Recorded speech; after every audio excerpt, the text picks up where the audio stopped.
Then my father began to murmur against the Lord. So I think this is the first, like, Lehi's been so rock solid up to this point. He's been that foundational, the stability of the whole family. Right? He's been the patriarch leading. He's the one that started the whole process, had the visions, was called to the Lord to flee Jerusalem.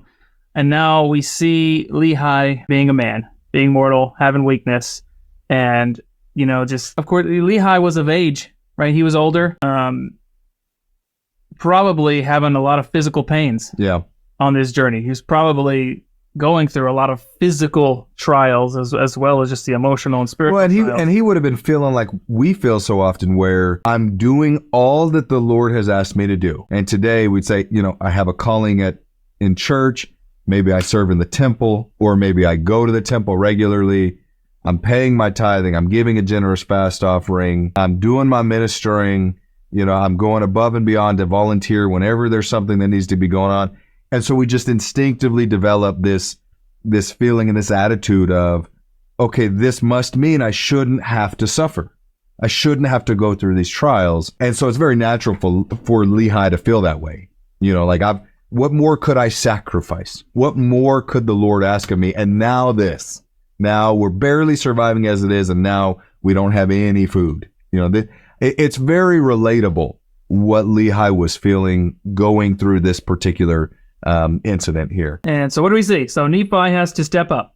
He has to rise to the occasion, and that's exactly what he does. He goes and he makes a makeshift bow out of wood, which is interesting because, we see that Nephi's already showing some ingenuity and like some carpentry, let's say, like that's, He's got initiative. Spoilers. Yeah. He's going to need that coming up.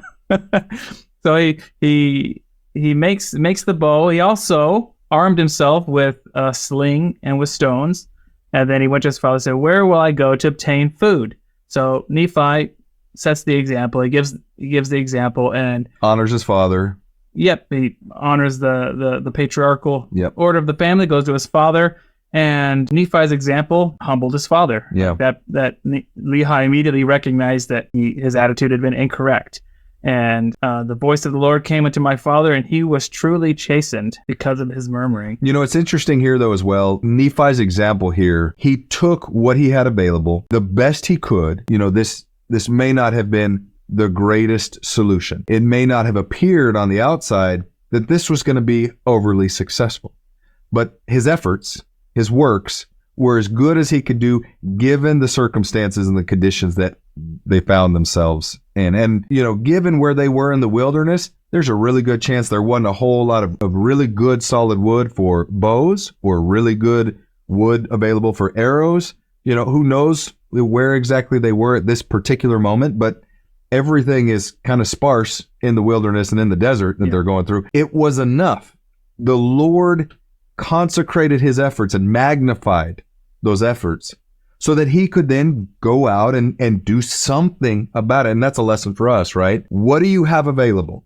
You may look at it and say, I don't think this is going to be enough. Or other people may look at it and say, that's not going to achieve the outcome you're looking for. But if that's what you've got, and you show the initiative, you put your works and you put that faith out there into action, the Lord can magnify that effort, and he can make it enough.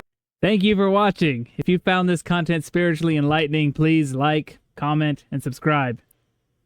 Like the gospel, these little things make all the difference, and it helps the algorithm push out better content for everyone to enjoy on YouTube.